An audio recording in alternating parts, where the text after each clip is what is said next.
चर्चा और different products launch के बाद नहीं सुन रहे थे। मुझे समझ में नहीं आ रहा था मैं क्या बोलूं, क्या कहना चाहिए, आप मुझसे क्या सुनना चाहेंगे। जो भी बोलूंगा मैं हमेशा, मेरी आदत रही है या मेरा ये स्वभाव है, मैं दिल से ही बोलता हूँ। और आज भी जो जितनी बड़ी संख्या में मैं युवाओं को देख रहा हूँ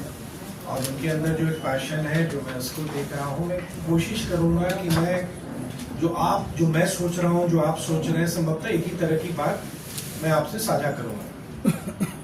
हमारे साथ मंच पे हमारे विभाग के अपर मुख्य सचिव वीर कुमार सिंह जी, जिनको भी आपने सुना, हमारे डायरेक्टर इंडस्ट्रीज मुकुल गुप्ता जी, हमारे टेक्निकल डायरेक्टर शेखर जी, हमारे डायरेक्टर हैंडलूम और जो स्टार्टअप्स को पूरा देख रहे हैं निखिल जी, सुधीर जी, जिन्होंने पूरा इस यात्रा में एक बड़ी भूमिका निभाई है, पूरी स्टार्टअप टीम, हमारे उद्योग विभाग की इंक्यूबेशन में आईटी की टीम लगी रही है, और जैसे सभी लोग जो स्टार्टअप से जुड़े हुए हैं, जुड़ना चाहते हैं, और हमारे मीडिया के सम्मानित प्रतिनिधिगण। मुझको लगता है अब सबसे पहले तो मैं जिनका प्रोडक्ट लॉन्च हुआ है उनको बहुत शुभकामना, बहुत बधाई, कॉन्ग्रेचुलेशंस। और मुझको लगता है कि सारी मेहनत आपकी थी, हम लोग तो सिर्फ यहाँ खड़े होके एक फोटो अपॉर्चुनिटी हम लोग को मिला, सब मेहनत आपकी है। और मुझको लगता है बिहार की प्रतिभा, हम सब जानते हैं कि सभी बिहार के लोगों में जो प्रतिभा है, जो टैलेंट है, सिर्फ जरूरत है एक अपॉर्चुनिटी, एक अवसर देने की। और एक अपॉर्चुनिटी आपको मिलता है तो हमारे बिहार के यूथ बहुत कुछ कर सकते हैं। मैं अभी की यात्रा पर कुछ कहूं से पहले मुझको ध्यान आता है हमेशा, जब भी मैं इनोवेशंस या नवाचार की बात करते हैं या कुछ नए बिजनेस आइडियाज की बात करते हैं, तो मेरा अपना अनुभव है 2013 में बिहार इनोवेशन फोरम हम लोगों ने एक प्रयास किया था जीविका के माध्यम से, जो BRLPS है, Bihar rural livelihood promotion society, उसके माध्यम से। मैं उस समय सरकार में ग्रामीण विकास मंत्री था। एक प्रयास मैंने किया कि ग्रामीण अंचलों से बिजनेस आइडियाज हम कलेक्ट करें, और आप शायद विश्वास नहीं करेंगे, 2013 में 1700 बिजनेस आइडियाज हम लोग को मिले थे उस समय। कि युवाओं में जो एक अलग तरह की सोचने की शक्ति, अलग तरह की सोच, उसी समय मुझे लगा कि अगर युवाओं को अगर मौका मिले तो वो क्या नहीं कर सकते हैं। और मुझको प्रसन्नता हुई कि बाद में फिर सरकार ने पूरे देश में एक वातावरण बना स्टार्टअप का, बिहार स्टार्टअप पॉलिसी 17 की बनी, 22 की बनी, और हम चर्चा भी कर रहे थे निखिल जी से और विभाग में भी कि क्या हमें आवश्यकता है कि 22 की भी पॉलिसी को हम रिविजिट करें, क्या उसको फिर से हमको देखने की जरूरत है। बेस्ड ऑन योर एक्सपीरियंस, आपके अनुभव से, क्या हमको उसको फिर से देखने की जरूरत है, या कुछ उसमें जोड़ने की आवश्यकता है, या कुछ उसको मॉडिफाई करने की आवश्यकता है। तो वो भी हम देखेंगे। अगर विभाग को लगता है based on your experience, if required, हम लोग फिर से जो हमारी पॉलिसी है 2022 की, उसके भी एक समीक्षा करेंगे, ताकि उसको और हम बेहतर बना सके as compared to different states, या जो भी हमारी पॉलिसी है, या कहीं ना कहीं जो बॉटलनेक्स हैं, हर्डल्स हैं अगर आपको अभी भी, उनको हम कैसे अपनी पॉलिसी की तरफ से हम दूर कर सकते हैं। आपकी एक जानकारी में बिहार परचेज प्रेफरेंस पॉलिसी एक सरकार ने लाई है। अभी उस ढंग से वो लागू नहीं हो पाया, लेकिन अगर आपने देखा है तो बहुत बढ़िया, नहीं देखा है तो आप जरूर उसको देखें, जिसमें हमारे यहाँ के MSME और स्टार्टअप्स के लिए बहुत ज्यादा उसमें सुविधाएं दी गई हैं in terms of government procurement,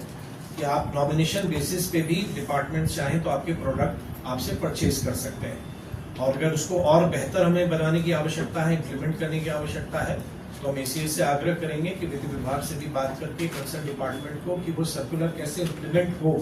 proper तरीके से, वो जवाबदेही भी हम लोग की बनती है। इंक्यूबेशन, अभी निखिल जी ने पूरी एक प्रस्तुतिकरण दी है कि कैसे हमारा स्टार्टअप यात्रा बढ़ा है, उस पर मैं कह के ज्यादा समय आपका नहीं लूंगा, लेकिन मुझको ये प्रसन्नता है कि विगत एक वर्ष में लगभग 1000 के आसपास हमारे स्टार्टअप्स की संख्या बढ़ी है। तो ये दर्शाता है कि अगर हम लोग ठान लें, हमारी ये कोशिश रहे, तो हमारे स्टार्टअप्स बहुत बड़ी संख्या में बढ़ सकता है। और अभी भी देश की तुलना में जो लगभग 1.5 लाख के आसपास स्टार्टअप्स रजिस्टर्ड है, हमारी संख्या अभी भी नेशनल एवरेज में देखेंगे तो हम कम है। ग्लोबली आप सब अवगत हैं कि भारत पूरी दुनिया का 3rd सबसे बड़ा स्टार्टअप इकोसिस्टम है, और मैं मानता हूं कि जो हमारे यहाँ के यूथ हैं और हमारी जो रूरल इकोनॉमी है, उसके पूरे टर्नअराउंड में, या यूं कहें एक राइजिंग बिहार में आप सबकी बहुत बड़ी भूमिका है। और हम लोग की ये कोशिश होनी चाहिए कि हम चाहे आपको प्रोडक्ट डिजाइन में या इंक्यूबेशन के माध्यम से, या आपको कहीं बेटर नेटवर्क कराना हो, किसी रिसर्च ऑर्गेनाइजेशन से जोड़ना हो, वो काम भी हम लोग को करना चाहिए। बहुत अपॉर्चुनिटीज हैं आप में, बहुत संभावनाएं हम देखते हैं आप सबों में। एक कठिन मार्ग आपने चुना है। मैं हमेशा कहता हूं कि बिहार में जो हमारा जो अपब्रिंगिंग है हमारी सोसाइटी में, वो एक बहुत प्रोटेक्टेड एनवायरनमेंट जहां we are more incline towards government jobs, उसमें आपने इस चैलेंज को एक्सेप्ट किया और इस चैलेंज को एक्सेप्ट करके बहुत सारे हर्डल्स भी आपने फेस किए होंगे और अभी भी आप कर रहे होंगे, लेकिन उसको सहते हुए या उसको करते हुए भी आज आप यहाँ तक आए हैं। आपने जो उनका भी आज प्रोडक्ट लॉन्च हुआ है या पूर्व में भी जिनका प्रोडक्ट आया है या जो अभी भारत सरकार की स्टार्टअप नीति से भी जिनको अभी राशि मिल रही है, आप बेहतर समझेंगे कि आपकी यात्रा कैसी रही है, कितनी कठिनाइयों का सामना आपने किया होगा, हम उसको कैसे बेहतर करें और हम आपके लिए और क्या कर सकते हैं। एक एवेन्यू मुझे दिखा, मैं कुछ महीने पूर्व बिहार फाउंडेशन के एक कार्यक्रम में मैं लंदन में था, तो वहां पे जो बिहारी डायस्पोरा है सब हमसे बात कर रहे थे कि what we can do for Bihar. आप समझते हैं कि जो एनआरटीज है हमारे, जो नॉन रेजिडेंट बिहारीज, एक बहुत स्ट्रॉन्ग कम्युनिटी है जो अपने देश में ही नहीं विदेशों में भी बहुत जगह है। उनकी भी इच्छा है कि हम क्या करें। तो बहुत बार मैंने उनको यही शेयर किया कि देखिए, हम शायद आपसे ये एक्सपेक्ट करें कि you will make a major investment, तो वो शायद आप ना करें, लेकिन अगर आप हमारे स्टार्टअप्स को अगर आप सपोर्ट करते हैं, क्योंकि उनकी एक बेंचमार्किंग हो चुकी है, गवर्नमेंट ने उनके डिफरेंट चैनल्स या डिफरेंट स्टेजेस में उनको अप्रूव किया है, तो वो एक स्वाभाविक सेक्टर है जहां पे आपके फंड्स भी सिक्योर रहेंगे और हमारे यहाँ के स्टार्टअप्स को एक बहुत बड़ी मदद मिल सकती है in terms of seed funding या जो भी आप अगर उसमें करें। तो मैंने अक्सर ये छोटा उदाहरण उनके सामने प्रस्तुत किया, लेकिन जो रिस्पॉन्स उनका मुझे मिला, तो मुझे लगता है कि एक बहुत बड़ा सेक्टर आपके लिए खुल सकता है। और क्योंकि बिहार फाउंडेशन के नोडल डिपार्टमेंट हम ही लोग हैं, तो मैं तो ये जरूर, मेरी कोशिश रहेगी कि जहां भी बिहारी डायस्पोरा है, अपने देश में भी बहुत सारे चैप्टर्स हैं और दुनिया में भी बहुत सारे, अक्रॉस द ग्लोब भी बिहार फाउंडेशन के बहुत सारे चैप्टर्स हैं, तो हम आपकी शोकेसिंग हम वहां कर सके। कि सरकार की फंडिंग की एक लिमिटेशन हमेशा होगी, बहुत बार आएगा आपने एक स्कीम से लाभ ले लिया, हम दूसरे से नहीं दे पाएंगे, आपको बैंक्स के पास जाना पड़ेगा, लेकिन क्यों ना हम एक ऐसा प्लेटफॉर्म हम क्रिएट करें, और Nikhil ji if you can think कि अगर एक हम ऑनलाइन कुछ ऐसा कुछ हम करें कि बिहार के लोग भी, मतलब एक स्टार्टअप्स का एक डैशबोर्ड हो, may be you might be having, उसको हम बिहार फाउंडेशन के माध्यम से या बिहारी डायस्पोरा को आपको कनेक्ट करें, तो वो लोग भी बिहार से हैं, तो उनकी भी इच्छा होगी कि आपको सपोर्ट करें और आपको भी एक बहुत बड़ी मदद मिल जाएगी। डिस्ट्रिक्ट लेवल पे अभी कुछ और हम लोग जो सेंटर्स बनाने जा रहे हैं, जो हमारे टेक्नोलॉजी सेंटर्स हैं या इस तरह के, तो उसको भी हम लोग करेंगे। यात्रा हमारी, मैं हमेशा कहता हूँ, बहुत लोग कहता है कि हम लोग लेट स्टार्टर हैं, मुझको लगता है कि आज हम जहाँ हैं, हर एक राज्य जिनको आज हम उदाहरण स्वरूप उनकी चर्चा करते हैं, उन राज्यों ने भी कभी शुरू किया होगा और हम भी अब हैं। बिहार के इकोसिस्टम में स्टार्टअप्स की बात हो रही है, शायद हम बिहार के बाहर बात करें तो लोग बिलीव नहीं करेंगे कि बिहार के भी स्टार्टअप्स अब अच्छा काम कर रहे हैं, लेकिन मुझको बहुत गर्व महसूस होता है कि आज बिहार के स्टार्टअप्स की भी चर्चा हो रही है। बिहार के स्टार्टअप्स नेशनल लेवल पे चैलेंजेस में जा रहे हैं, कॉम्पिटिशंस में जा रहे हैं, दे आर सीकिंग फंड्स, तो ये एक बहुत बड़ा चेंज हो रहा है। और मुझको लगता है जो बिहार का जो एक परसेप्शन है, I have always been saying that Bihar has been a victim of perception, कि बिहार में अच्छी चीजें नहीं हो सकती हैं, लेकिन आपके माध्यम से भी एक जो नया बिहार का जो इमरजेंस हो रहा है, एक जो नया बिहार आगे बढ़ के देश के पूरी आर्थिक गतिविधि में कंट्रीब्यूट कर सकता है। जैसा मुकुल जी ने कहा कि हम जो विकसित बिहार की बात कर रहे हैं, 2047 विकसित भारत की जो हमारी यात्रा है, बिना विकसित बिहार के वो संभव नहीं है, उसमें आपकी एक बहुत बड़ी भूमिका है। और जिनको प्रधानमंत्री एड्रेस करते हैं अमृत पीढ़ी,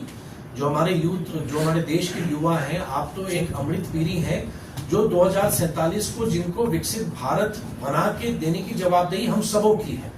तो आइए, बहुत अच्छा लगा कि आप सबने एक प्रयास किया है और उस प्रयास को आप एक लॉजिकल एंड तक ले गए हैं। आपकी यात्रा यही समाप्त नहीं हुई है, जिनका प्रोडक्ट लॉन्च हुआ है, आपको अभी उसमें बहुत कुछ और करना पड़ेगा, शायद संभवतः मार्केट के हिसाब से, क्वालिटी के हिसाब से, स्पेसिफिकेशन के हिसाब से, लेकिन हम आपको अश्योर करेंगे कि डिपार्टमेंट ऑफ इंडस्ट्री आपके साथ खड़ा है, आपकी यात्रा में आपके साथ खड़ा है, एज ए पार्टनर खड़ा है, एज ए मेंटोर आपके साथ है और आपको कदम कदम पर उद्योग विभाग आपको मदद करेगा। आप सबको जिनकी प्रोडक्ट आज लॉन्च हुई है, बहुत शुभकामना, और जो सभी लोग बिहार स्टार्टअप से जुड़े हुए हैं उन सबको बहुत शुभकामनाएं और एक प्रयास उद्योग विभाग, चंद्रगुप्त प्रबंधन संस्थान और योर स्टोरी, हम लोग मिलके एक बिहार स्टार्टअप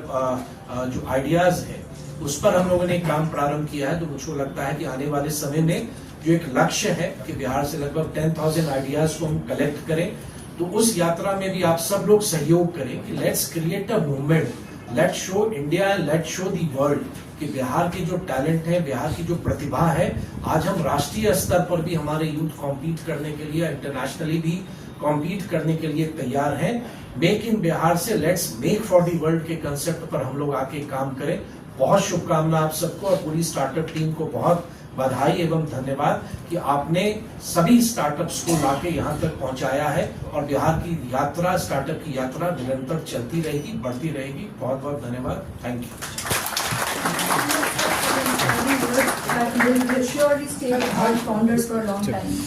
इतनी इम्पोर्टेंट बात हम सबको याद रखने की है कि हमें लोकल से ग्लोबल जाना है। ये बहुत बड़ी बात करने की है। मैं आगे बढ़ते हुए मैं ज्योति